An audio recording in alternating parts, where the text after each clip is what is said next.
Good Monday morning prospect. I've been talking a lot about where I feel the Lord is leading us as a church. And I want to make sure I define what our role as the church is. In Luke chapter 4, Jesus is in a synagogue in Nazareth, and he takes a scroll from Isaiah, and he reads this. The Spirit of the Lord is upon me, because the Lord has anointed me. He has sent me to preach the good news to the poor, to proclaim release to the prisoners, recovery of sight to the blind, to liberate the oppressed, and proclaim the year of the Lord's favor. And I was reading something this morning. I enjoy going to Walmart. And there is a reason for that. If I go into Walmart, I know that I'm probably going to find whatever it is I want. I can find everything from screws to bookcases.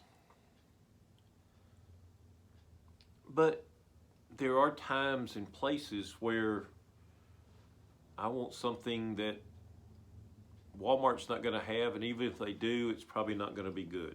I am going to confess something that some of you are not going to be happy with, but I enjoy smoking cigars and enjoying a pipe.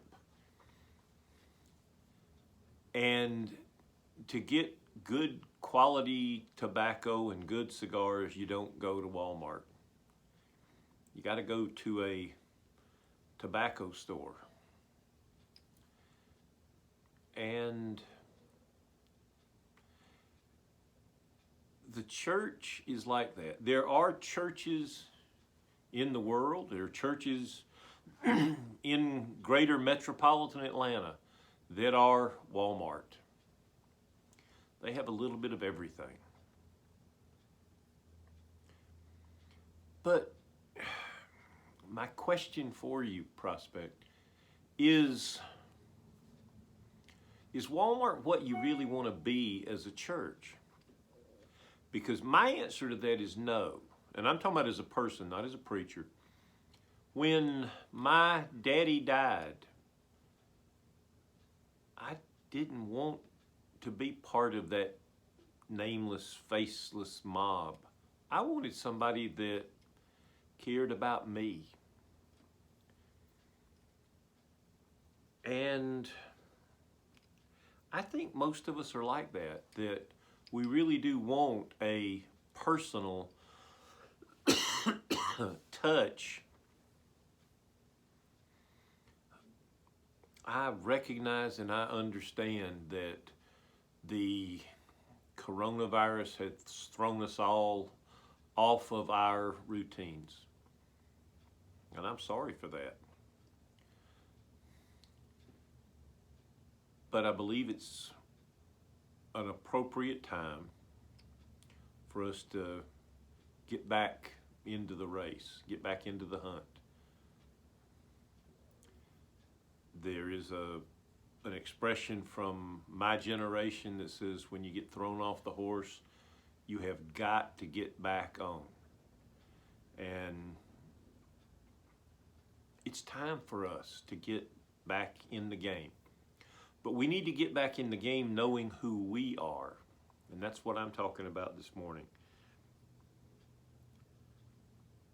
Prospect became who we are because we were the church at Oak Hill. We weren't a mega church. We weren't trying to be a mega church. We were trying to meet the needs of the community that exists right here. And so I think we need to continue to be the church at Oak Hill. And I think God will continue to bless that. So as we go forward, let's try to be that place where people come when their mother or father dies, or when their spouse is going to have surgery. That place where people know they can come and people care about them. Prospect, I know an awful lot of you have fear about the future.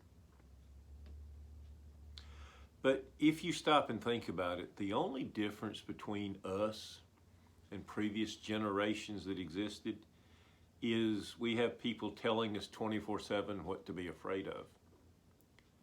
My mother's generation got their news weeks after events happened. The generation before that got their news months after it happened. And the generation before that might not have ever gotten the news. Excuse me. So, previous generations faced the same life and death issues. They just didn't have the information that we have. And I'm not 100% sure that all of the information we have is a good thing. I think we might be over-informed. I challenge you. Let go of your fear and be the church that you've always been. Be the women and men of God that God knows you are. I look forward to being with you this year and seeing us make a difference in this community. God bless you, Prospect. Have a great week.